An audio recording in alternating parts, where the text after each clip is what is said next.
Hey, it's John here with another episode of Connecting Through Magic. We're going to do a card trick today. Now, it's going to require another move that we learned earlier. It's a shuffle like this, and that's a card force. Actually, it's not even a card force. It's a way of controlling a card. So, you have them, pick a card. Let's say it's the 8 of clubs.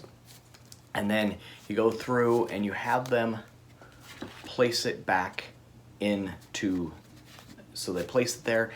You take your rest of your cards and you put them down on your hand, and you're keeping what's called a pinky break, or you can the Altman trap, which is another thing using the fatness right here of your thumb. You got that trap. You just need to have what we call a break. And that is so that you can control. Your card is here. You've placed the deck here, and you just want to keep a space, a break in between there, so that you can cut down to you can cut, and you're cutting the card to the top. So, but they don't know that. So you've placed the card there, 8 of clubs.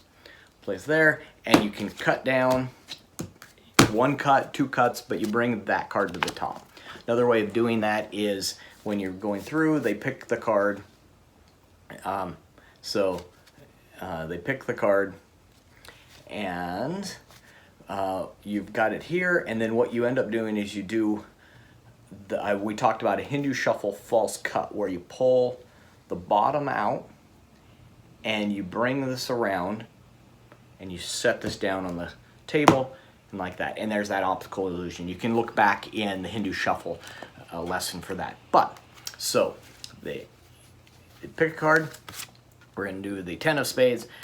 You have them place it back in, and they place it back in, and all you have to do then is put the cards back, but you're keeping a break. And as you can see, with the cards here, you can barely tell, and you're moving fairly fast. So you place it there, put it there, you give it a cut, you bring it to the top. And that's important, but they don't know that, because it's at the top, and now this is the trick. So the card is lost in the deck. Lost in the deck. They don't know you've controlled it to the top. You are then going to use your magical powers to cause the card to rise up from the center of the deck. Amazing. It's pretty cool, and it looks great, especially if you think the card is in the center. But even now, you know it's on the top of the deck, and you're thinking, how is he doing that? So as we're here, but check this out. This is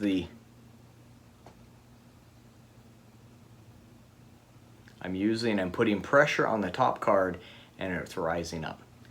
So let's say they pick a card. It's the 9 of diamonds. We have it, and it's lost in the deck. And then take it like this, and it rises to the top. This is one that is hard if your pinky finger, if the pinky fingernail is a little bit long, it's going to be harder to get that pressure on there. So you might need to cut it a little bit lower, or just get a different angle. So you're there, and you bring it up, and it's the same. So there we are. That's the rising card. It's a simple one, but it's going to take some practice to get that, because the idea is that you don't want to come in like this. So you've got the card here. You don't want to come in, say, now I'm going to cause the card to rise, and you don't want to come in like that. So if you start off like this, that's a tell. They're going to know that you're up to something. So you start like this. We're going to cause this card to rise up, all right? And then you do this, you condition them to see your hand like that.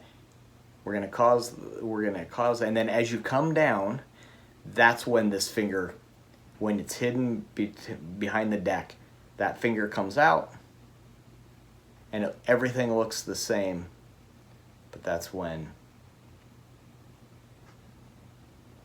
rises from the top. All right, there we are. I hope you enjoy it. Hope you're having a great day. Stay safe. Stay well. All right, we'll see you next time. Thanks.